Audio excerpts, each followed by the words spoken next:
All right, so everybody, you guys excited? Why? Oh, thank you very much, Goldie. I appreciate it. All right, so today we are going to try to understand what Lag Omer is really about. Now, let's hear. I'm sure you guys know the basics. What is the main idea behind Lag Omer? Hashem Bar Yochai died. Very good.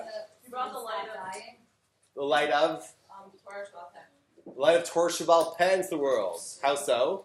Because when he died, it was able to, because Rabbi Akiva, we can't celebrate his death because it was like torture. So now we celebrate Hashem Bar Yochai's death. Okay, we celebrate Hashem Bar Yochai's death because he maybe represents the Torah Shabbat Peh. The students of Rabbi Akiva stopped dying. Right? So those are all really the reasons. Anyone know why the students of Rabbi Akiva died? What? I didn't hear what you said. Why did they die?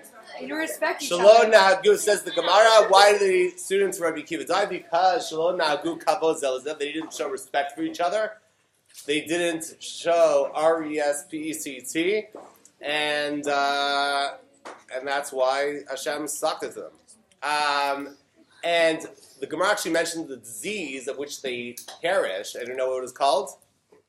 It was called Askara, which is a throat disease, which is maybe connected to Lashon Hara, which is maybe the way Shalom Hagu Kavod Zelazeh. Now, anyways, I was always very confused by this. Think about the two reasons that we just described for this holiday. Rabbi Shimon Bar Yochai died, and the students of Rabbi Akiva stopped dying. Woohoo! Party! Does that not sound strange to you? 24,000 students of Rabbi Akiva stopped dying. Let's celebrate. Wow, a great rabbi died, and his students stopped dying. Yay! Right? That's strange? But it's also that, like, the renewal of it all, that he was able to just start again. Okay, they will start again. Good. Very nice. Now, I just want to put it a little bit in context. Imagine that, this is a little bit harsh, imagine someone saying that Yud Gimel Shvat should be a day of celebration for Am Yisrael. Anyone know what Yud Gimel Shvat was? What? Very good. The liberation of Auschwitz was on Yud Gimel Shvat, January 27th, 1945. And that should be a great day of celebration. Why don't we celebrate Yud Gimel Shvat? It's when 6 million people stop dying. That's when we're going to make a celebration. We're gonna be happy, right? Yay! 6 million stop dying. Let's roast marshmallows and go to the beach. What would you say to someone who said that? Someone who's in the Holocaust might be happy. Maybe. Well, if I suggested that, okay, guys, yay! 6 million people stop dying. Let's celebrate. That's insensitive. It's rude. Right? Are you joking me? So, what does this mean? What's this all about?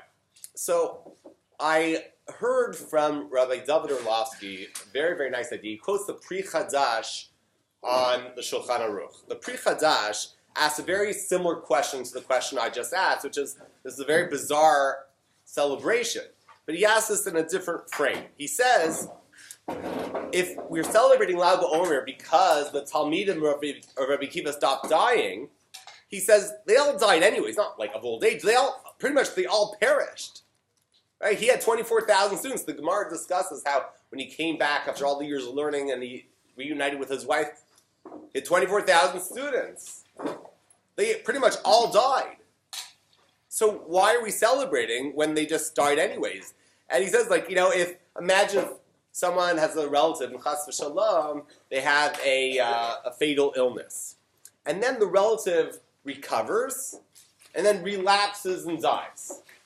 Would you make the day that the relative recovered a day of celebration when in the end he died anyway? No, that's silly. It doesn't make any sense. This is why are we celebrating Lag Omer? The students died anyway. They all died. They all perished. So he suggests a very interesting and novel answer. And he says that perhaps we celebrate Lag Omer because of the 5 students that Rabbi Akiva acquired after the 24,000 students of Rabbi Akiva perished. And from the message and experience that he went through, he was able to convey a very powerful message to those students. Now, there's still a question on this because, we don't celebrate the day that Rabbi Akiva got those students. We celebrate the day that Rabbi Akiva's students stopped dying. So why are we celebrating Lag BaOmer? So the other answer you mentioned is, well, it's the yortzeit of Rabbi Shimon Bar Yochai. Now, by the way, to me it's very bizarre because Rabbi Shimon Bar Yochai was a great, great rabbi, one of the greatest.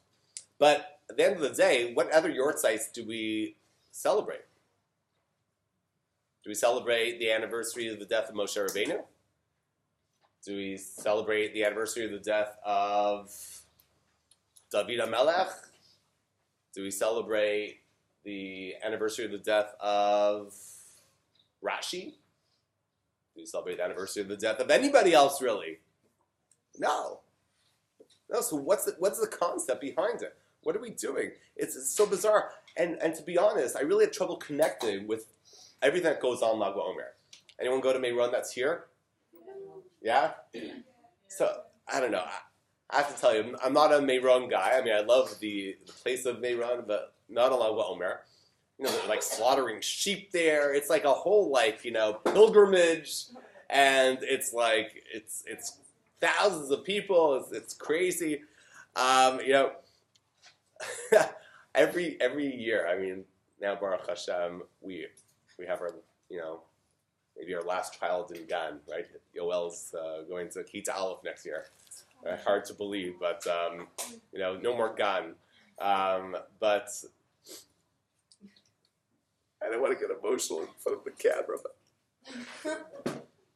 I'm sorry, Oprah. But here's something I will not miss, though.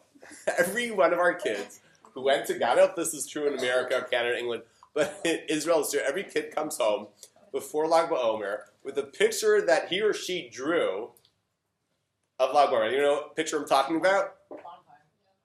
Sure, a bonfire, but what else about the bonfire? Something about the bonfire. What else is there in the picture beside? People dancing? Who are dancing? The kids from Ghana. There's always children doing a little hora around the bonfire, right? You know what I'm talking about?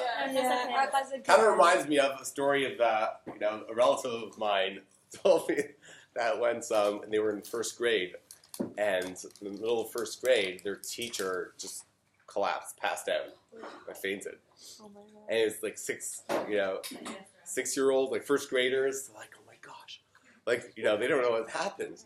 So they go up to her and they start poking her in the eye, pushing her, nudging her, touching her nose, nothing's happening. And one of the kids goes, "She's dead!"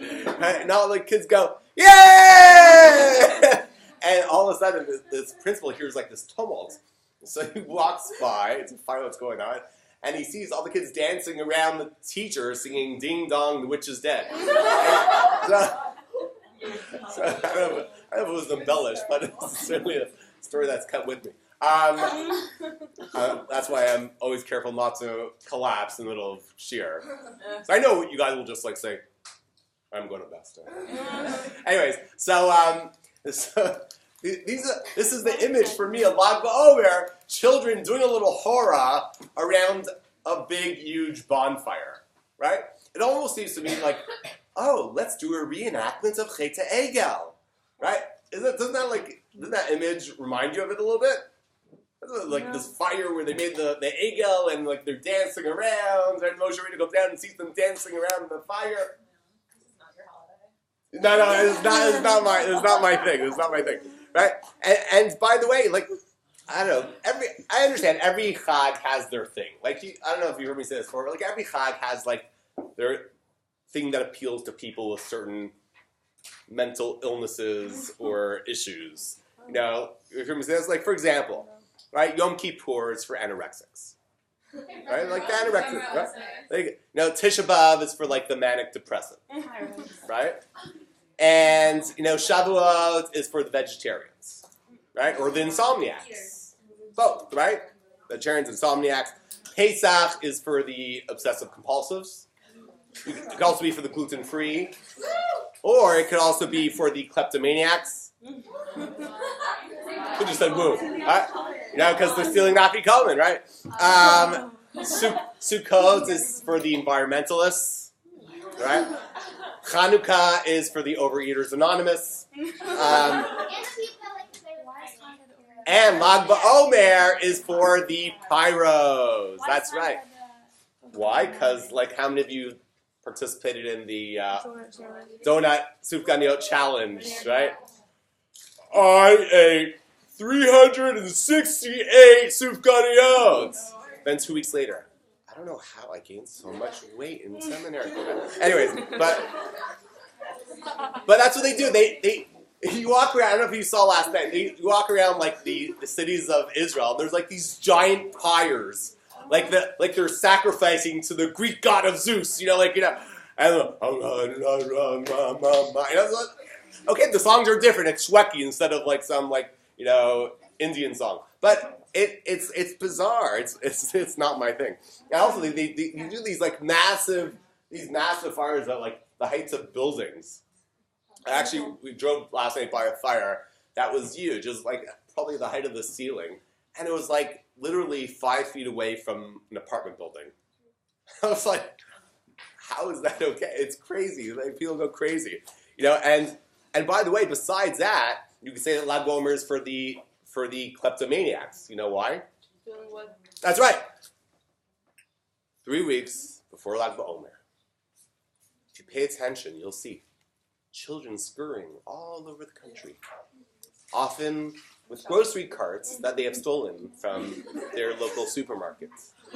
If you've been looking for a grocery cart at best and you couldn't get one, now you know why. And they're going all over the country. Right? First they go to the construction sites and they steal all the wood from there. That's why, by the way, housing prices are so high.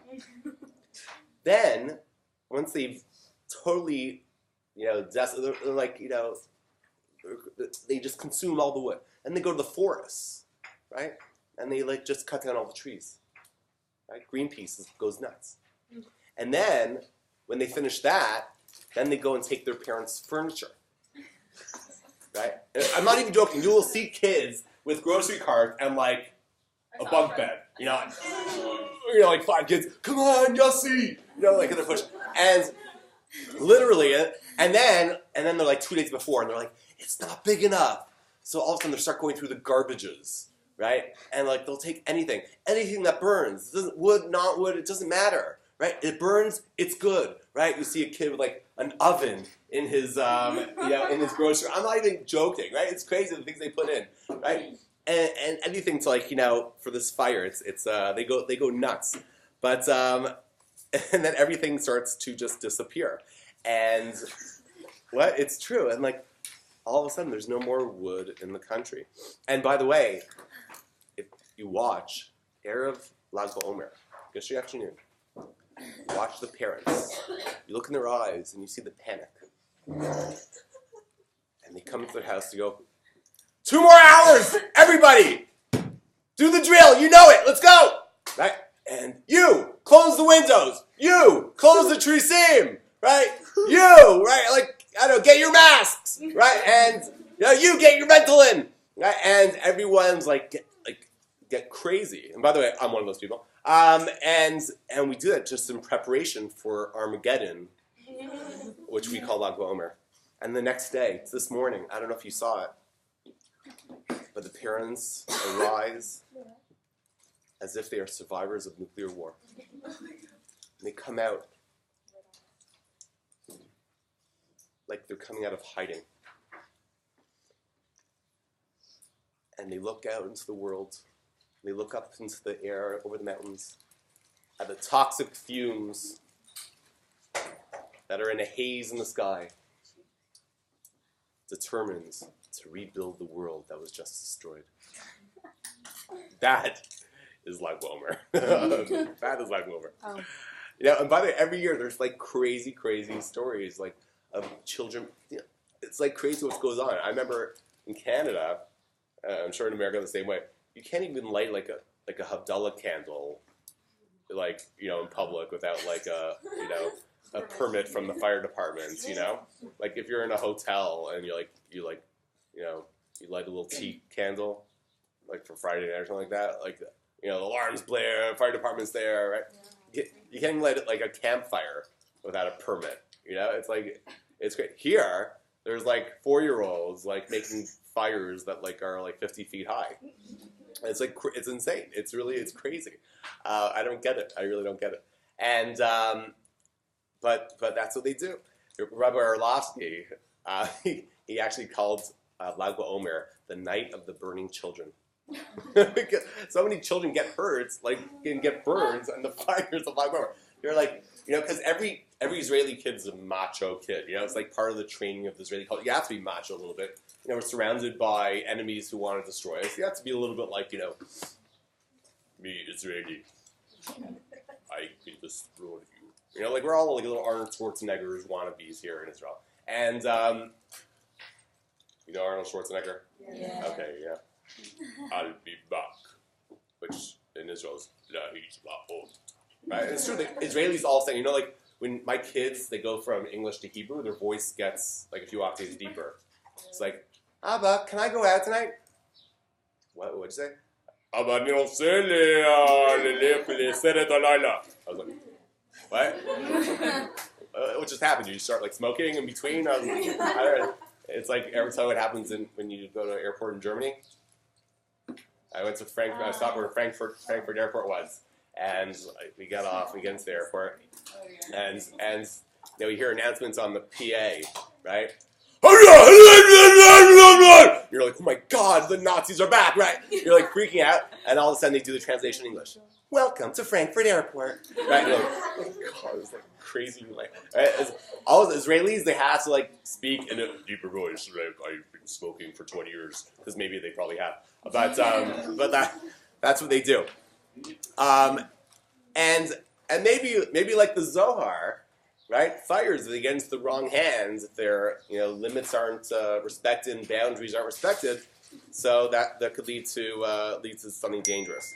But of course, there are important messages of Lag BaOmer, and I don't necessarily personally connect to the Chag in general, but there are some very beautiful messages that I think that we can learn a lot from that I'd like to get into, and especially connected. There are many different ideas, but today I'd like to focus on an idea I heard from Rabbi Orlovsky.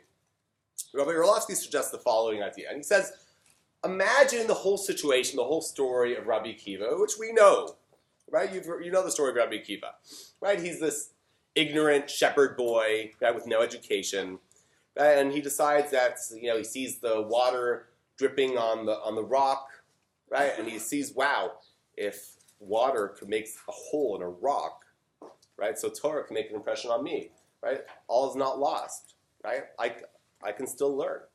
And he goes and he sets out to learn Torah. He sits with the first graders in Kita Aleph, and he learns Aleph Bet.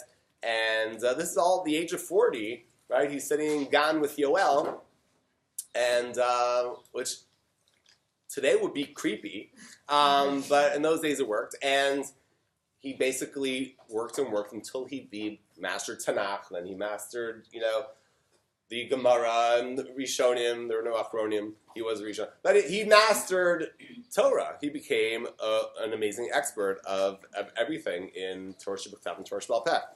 And after 12 years, he became known as one of the Gedolei Hador. That's one of the top rabbis in the world. And he comes home to his wife, who, by the way, Rachel, right, his wife, right, remember in the story?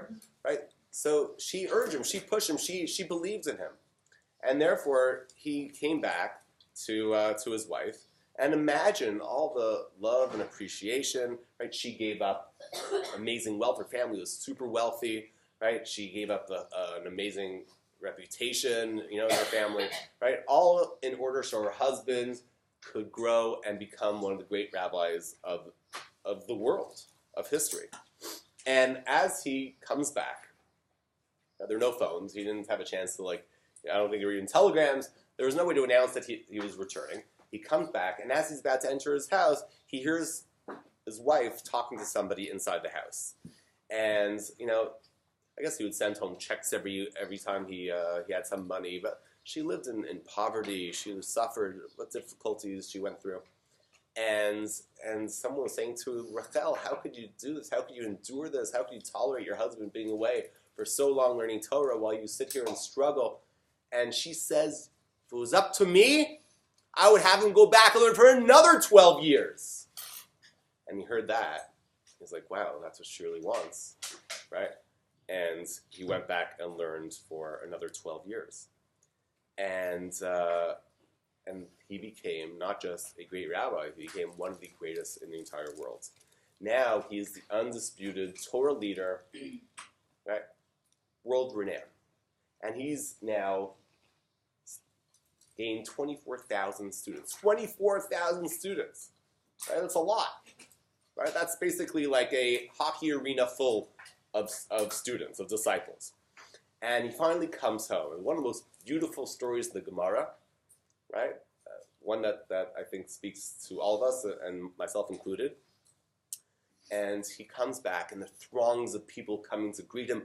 The great Rabbi Akiva's in town, and everyone's greeting him, everyone's excited, right? TMZ is there taking pictures, right? From the bushes, right? Everyone's really excited. And then he's looking through the crowd for his wife he hasn't seen in 12 years. Looking through, and throngs of people he couldn't make her out. That was 24 years now. What? That was 24 years. But no, it was 12 years since he was in the house when he overheard her. Oh.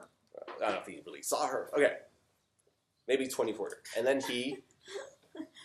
And then he sees her far off in the distance. And he says, everybody, separate, split. And they're like, what? Everyone move out of the way. That woman over there, Rachel, my wife, everything that I am, everything that I've become, and everything that you are, is all because of her. All because of her. Beautiful, right? Right, beautiful. Right, a woman who sacrifices, who dedicates herself to her husband's Torah learning, and then he shows her the proper gratitude and appreciation, right? That is all from her. And then, after Pesach, this terrible plague hits the students. First, hundreds of people start dying, and thousands, right? Then tens of thousands. Imagine all like the great rabbis in the world just start dying. It'd be crazy, right? Imagine the destruction. Imagine, what the community was going through. In those days, you have to understand, everyone relied on Torah Shabbal Peh. That was it. There was no Gemara, there was no Shulchan Aruch, there was no Mishnah Brura, there was no Art Scroll. That was it. That's what we were dependent on Masorah. And if they all die, what happens to our Masorah? It's gone. So, imagine Rabbi Akiva loses 24,000, all of his students. But he realizes that it's all up to him. The Masorah is in his hands. Now, poor Rabbi Akiva, his whole life, all of his accomplishments, gone. Everything he put in for 24 years, basically destroyed, destructed. Rabbi Akiva is left in ashes. And who would blame Rabbi Akiva if after such destruction he said, you know what? I'm done. I'm going to Florida. Right? I'm out of education. I can't do it anymore. Right? I need to go and hide away and mourn the loss of my students. Who would blame him? Would you understand? If Rabbi Akiva got up in front of everyone and said, I'm sorry guys, I can't do this anymore. The loss is too great. I'm out. What would you say?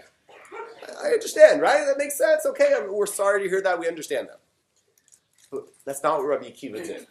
What did Rabbi Akiva do? He picked himself up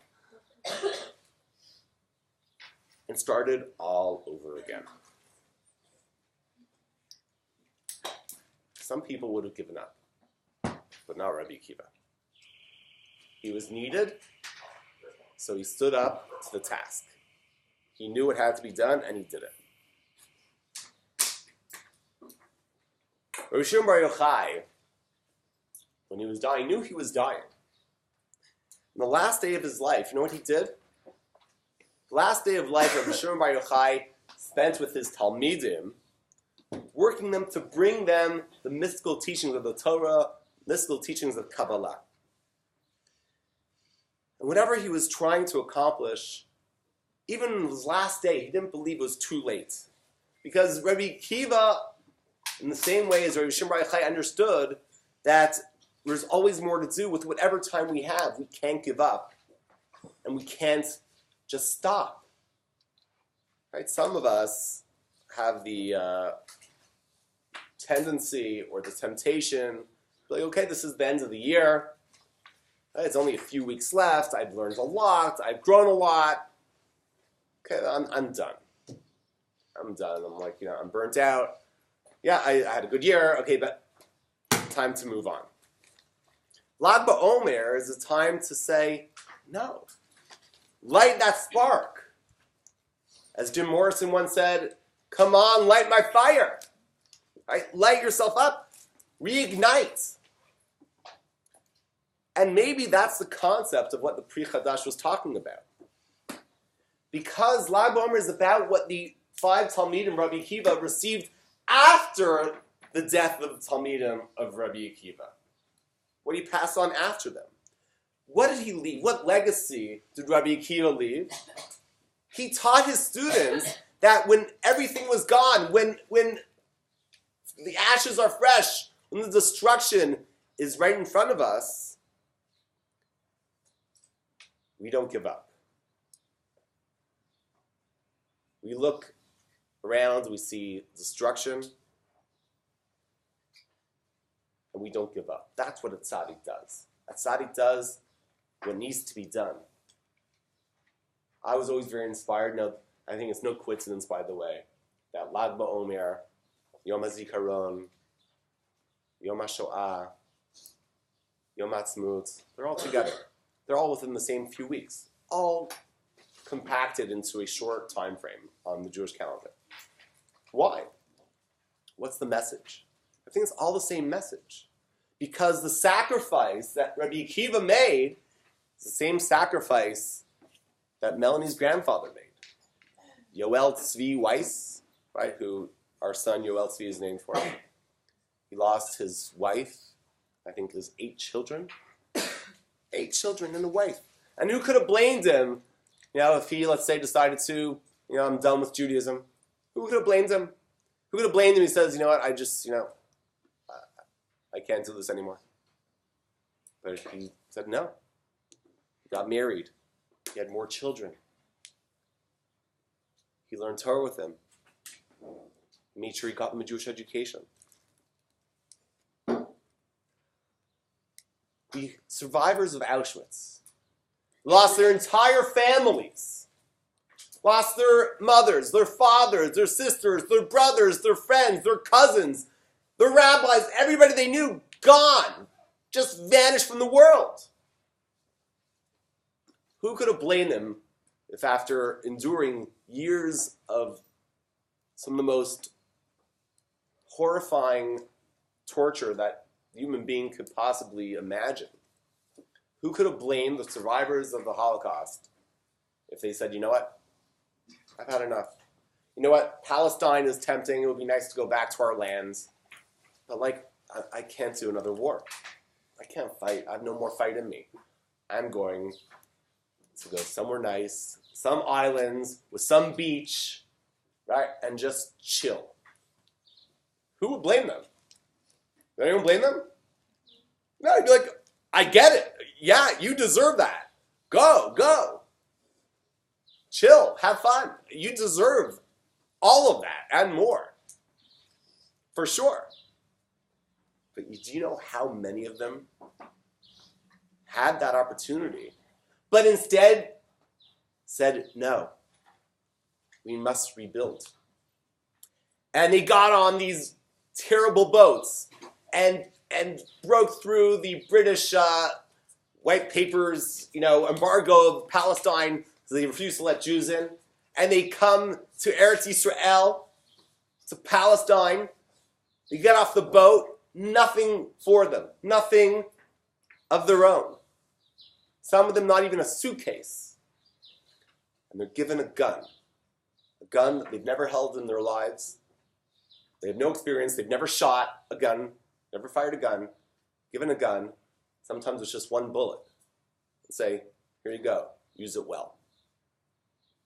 And if you remember, when we went on Yom Ha'atzmaut, we went to Latrun, we went to that memorial, the tank memorial, there were several of the people who died fighting for the independence of our Jewish state, who were survivors of the Holocaust.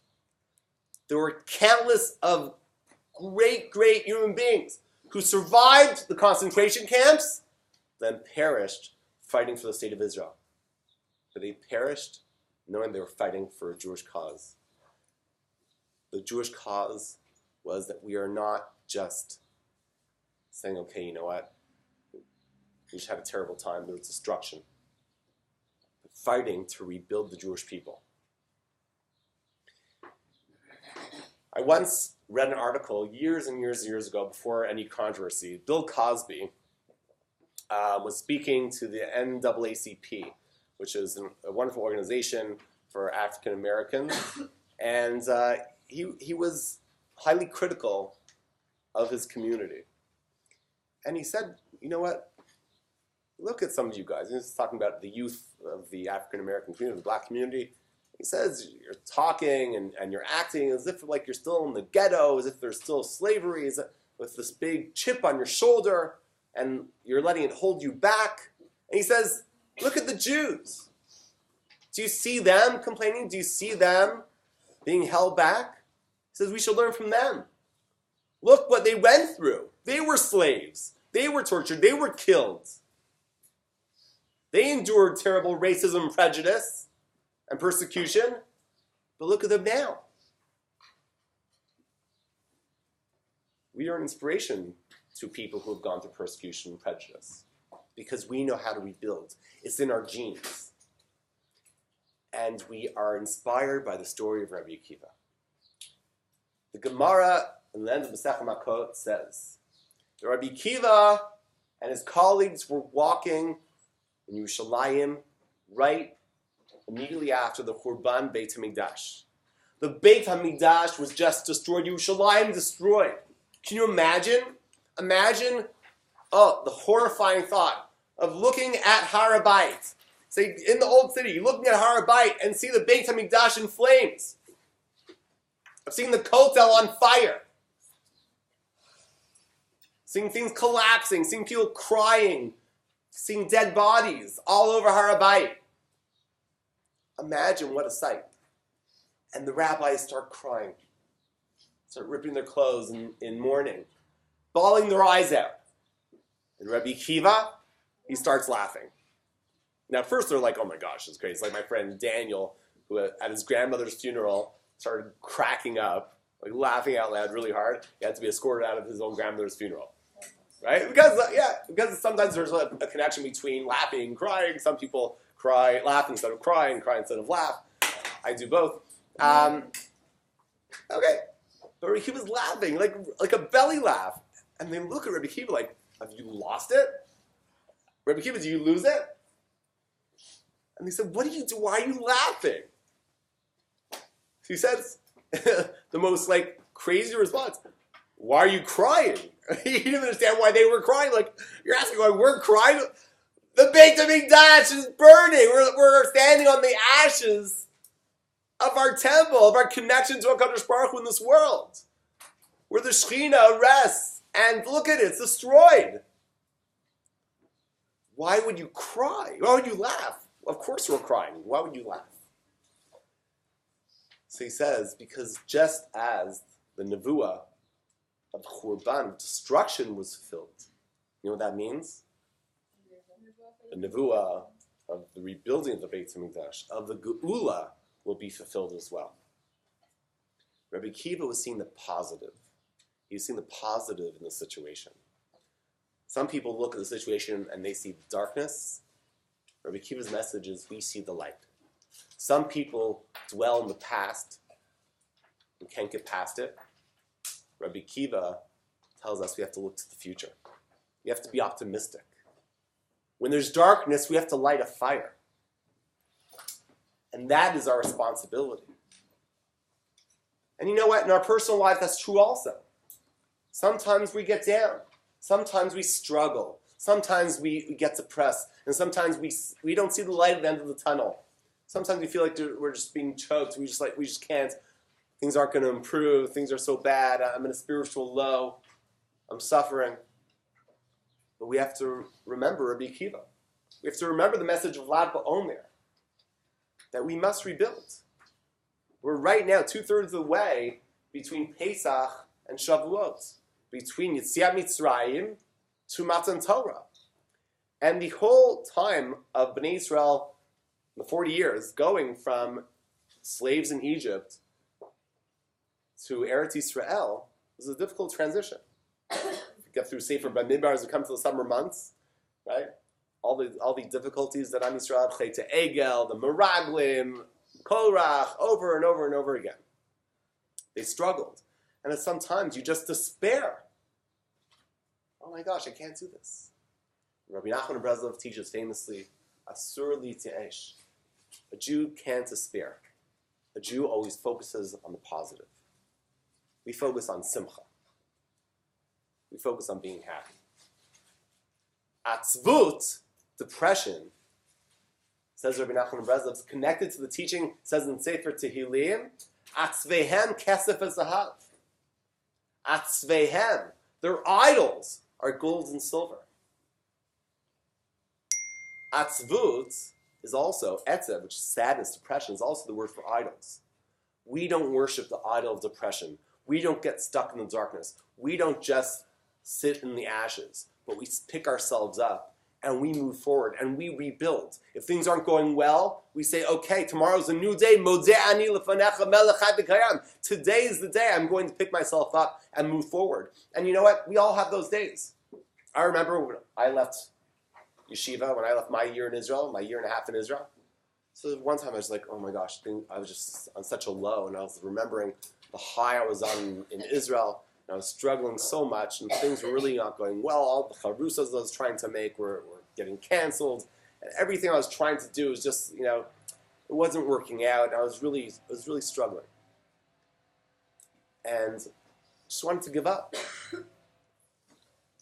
But I was inspired by the message of Rabbi Akiva, by the message of Yom HaZikaron, by the message of Yom HaShoah, that we don't give up. We're stubborn people. We are an Am Kshei Oref. You know what stubborn people do? They don't give up. Some of the commentaries say, Am Kshei Oref is not a bad thing. It's actually a quality that God loves about us. It's great sometimes to be stubborn. So if we're stubborn, then we refuse to let down. If we're stubborn, then we refuse to despair. We refuse to get down on ourselves. We refuse to get stuck in the darkness of the past. And we insist on moving forward. We insist on reigniting ourselves, of being enthusiastic and optimistic. That is a good stubborn. That is the positive Am Kshei Oref. Rabbi Yerlavsky lastly suggests that why is it the children who are really into this fire, they're really into Lag BaOmer, it's really like a children's holiday. All parents can't stand it, right?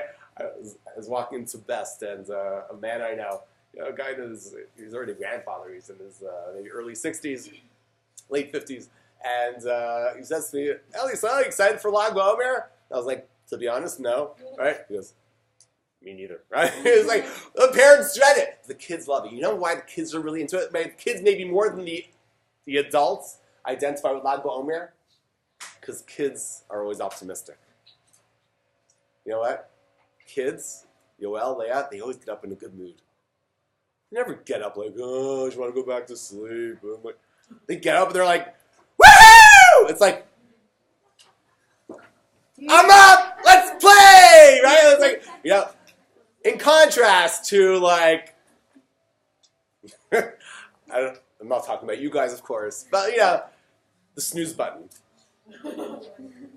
The person who invented the snooze button is going to get him. Right? Right? There's a comedian who once said, The snooze button is terrible. He says, you wake up, your alarm goes off. It's like, 6:30 a.m. Like that terrible alarm noise. And you're like, well, as my first decision of the day, I'm going to go back to sleep. Snooze, right? It's terrible. You know how many lives have been ruined from the snooze button, right? First, you know what? I showered yesterday. Snooze, right? 10 minutes later. So, I don't really need to eat breakfast. I had a late dinner. Snooze, right? You know what? I could just, put clothes on over my pajamas. Snooze, right? So, you know what? So, I won't go to work today. Snooze, right? I can call in sick. I'm not the first person to miss a day. It's not that. Snooze, right? Welfare really isn't that bad. Snooze, yeah? It's terrible. It's terrible. Right? Kids, they're all excited. They want to play. Because kids are optimistic. We look at the dam. We're like, oh, I have to do this, I have to do that. Oh. Kids are excited. Kids are enthusiastic. Kids have fire. We have to learn from that. We have to gain from that. That's the message of Lag BaOmer today. The message, and I think it's so relevant because it follows so closely on Yom HaShoah and Yom HaZikaron. Don't despair. Don't give up. And it's also so relevant as it comes to the end of our year. It's tough to get to the end, right? It's tough. It's especially you've been going great, having a great year, and then you have a whole month off, then you come back and jet lag, and it's hard to get back into it, and it's hard. You have to reignite, to light that spark, light that fire again. Don't give in to despair. Push hard. Think of Melanie's grandfather, Yoel Tzvi Weiss. Think of the survivors who rebuilt their lives. Think of the people to whom we owe gratitude for this amazing country of ours, for Medinat Yisrael, because they would not give in to despair, because they were stubborn and refused to just give up and just rest and say, you know what, I've had enough. Just as Rabbi Akiva refused after the destruction of his entire life achievement. He refused to give in and say, you know what, I can't do this anymore. He says, we must rebuild. And that's why Rabbi Akiva laughed. Rabbi Akiva laughed because he knows there's a better future. He knows that maybe it's bad now, but it's going to be so much better. And that is a very powerful message. That's a message that we have to send to our people. Do you know there are many, many Jews throughout Klal Yisrael whose only association with Judaism is the Holocaust. They're only connecting Judaism with the Holocaust. That's sad. And no wonder they're not observant. No wonder they're not involved, engaged in Torah. Because that's all of Judaism to them is death and destruction. But we have to show the light. We have to show the Zohar. We have to show these sparks and the light of Torah to the world. Not the darkness, but the light. And that light is always within us. The Eish Tamid Tukad Bo. Every shul. You ever walk into a shul? Every shul thing in the world has an Eish Tamid. You know what I'm talking about? Yeah. Where is it? Right on top of the Aron. Meaning every time you're davening towards the Aron Kodesh, you're reminded of the Eish Tamid. Why do we have that ongoing fire? Why do we have that Eish Tamid in every shul? Anyone? It's a Zecher LaMikdash. How is it a Zecher LaMikdash? The menorah was always lit. Right, because we had the Tamid. We had the light in the Beit HaMikdash. That's to remind us that there's constantly a fire. And that's why we have it in every shul to remind us that that fire can never go out. Shelo yichben nero leolam ba'ed. We cannot let the fire extinguish. The fire of Am Yisrael sometimes burns small and sometimes burns bright. but it always burns. Am Yisrael is compared to the moon. The moon sometimes waxes and wanes. Sometimes it's big, sometimes it's small, sometimes it looks like it's not even there. We are compared to the moon because that's like Am Yisrael. Sometimes Am Yisrael is devastated, destroyed, like we're almost not even there. But we will be a full moon again. We will be a full moon again. We will go from the little fire to becoming that big fire that shines light to the whole entire world. And that is Zohar. To remind us that things are always deeper than they seem. That you may not see light in the darkness, but it's there. You just have to turn up the flame. Lag BaOmer is time to remind ourselves that we have to turn up that flame. That is the message of Lag BaOmer. Let's all reignite ourselves, re-inspire ourselves, recommit ourselves to doing our best to rebuild what has been lost in the past, but rebuild it even better in the future. L'chabod u'Tiferet. That's what we're about. That's our responsibility. The same responsibility Rabbi Akiva felt on his shoulders. 24,000 students dead. He had to rebuild. 6 million dead. 24,000 chayalim dead. We owe it to them to rebuild. Let's go make them proud. Enjoy your Lag BaOmer.